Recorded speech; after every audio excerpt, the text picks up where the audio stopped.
এবার আমরা অপনয়ন পদ্ধতিটা শিখব।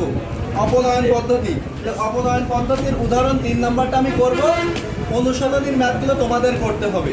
তাহলে 3 নম্বর উদাহরণ 3 নম্বরটা কি আছে একটু বলো তো। x plus y equal to 8 x minus 2y equal to 5। আমরা নিয়ম অনুসারে কত নম্বর সমীকরণ দিব?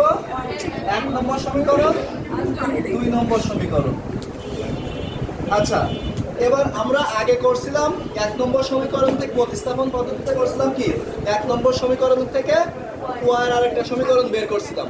কিন্তু অপনয়ন পদ্ধতির নিয়ম হচ্ছে এখানে দেখো এই যে 2x আছে, y আছে, 8 আছে, এটা একটা নাম আছে, সেটা কি জানো?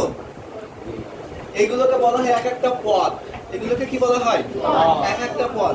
তাহলে একটা পদ, একটা পদ, একটা পদ, এক একটা পদ আছে, তাই না? এখন অপনয়ন পদ্ধতি করতে হলে আমাদের যে y এর যে দুইটা পদ আছে না, এই দুইটা পদ আমরা সমান করব। তোমরা যেটা ইচ্ছা করতে পারো, x ও সমান করতে পারো, y ও সমান করতে পারো। তো প্রথম স্টেপে আমাদের কাজ হবে কি এই y এর দুইটা পদকে কি করা? সমান করা। তো এই দুইটা পদ সমান করতে হলে নিয়ম আছে একটা, এটা অন্যভাবে করলে তোমরা উল্টা পাল্টা ফেলবা। এই কারণে সেই নিয়মটা আমি একটু বলে দিই। দেখো, নিয়মটা হচ্ছে 2 নম্বরের y চলকের সাথে যে সংখ্যাটা থাকবে এটা 1 নম্বরের সবার সাথে গুণ করব। যেমন 2 নম্বর y চলকের সাথে কত আছে?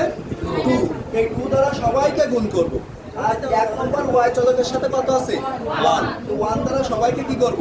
গুণ করব। প্রত্যেক ক্ষেত্রে নিয়ম একই, কিছু এক্সেপশনাল আছে, সেটা পরে দেখাবো। ঠিক আছে? তাহলে নিয়মটা কি বললাম? 2 নম্বরের y চলকের সাথে যেটা থাকবে সেটা 1 নম্বরের 1 নম্বর সমীকরণের সবার সাথে গুণ করব। আর 1 নম্বরের y চলকের সাথে যেটা থাকবে সেটা 2 নম্বরের সব পদের সাথে গুণ করব।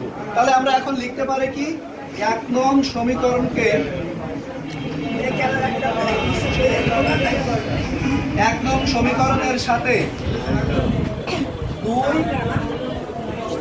এবং 2 নং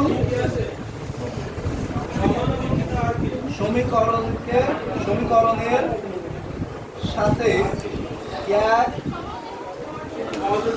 গুণ করে পাই। আচ্ছা, তাহলে 1 নম্বর সমীকরণের সাথে কত গুণ করব? 2। তাহলে 2টা এর সাথে গুণ করলে 2 গুণ কত হয়? 4x plus 2y equal to 8 গুণ কত? 16। আচ্ছা, 2 নম্বর সমীকরণের সাথে কত গুণ করব? 1। তাহলে যা আছে তাই বসে, তাই না? 2y ইকুয়াল টু কত? 5। আমরা 1 নম্বর সমীকরণের সাথে 2 গুণ করছি আর 2 নম্বর সমীকরণের সাথে 1 গুণ করছি। আচ্ছা, এবার এই যে দুইটা পাইছি, এই দুইটাকে এখানে কাটা। দেখো এটা আর এটা সেম হয়ে গেছে না? কেটে দিলাম। তাহলে থাকতেছে 4x আর 3x, কত x? 7x ইকুয়াল টু 16 আর 5 কত? 21। বা x ইকুয়াল টু 21 বাই কত? 7। বা x ইকুয়াল টু কাটাকাটি করলে 3 সাথে কত? 21। তাহলে x এর মানটা আমরা কত পাইলাম? 3। এবার আমরা এই যে x এর মানটা পাইছি, এই x এর মানটা 1 নম্বর সমীকরণে অথবা 2 নম্বর সমীকরণে যে কোনো একটা সমীকরণ তুমি বসাইতে পারো। তাহলে আমরা লিখলাম কি x এর মান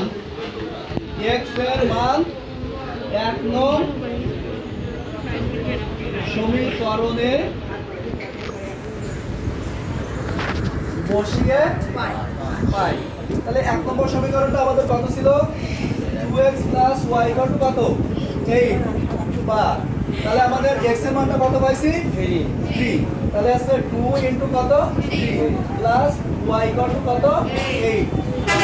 3 কত হয়? 6 প্লাস y equal to কত? 8। কার মান বের করব? তাহলে y টা সাইড চেঞ্জ করে রেখে দিলাম। 8 প্লাস 6 ওই পাশে গেলে -6 বা y equal to কত? 2। অতএব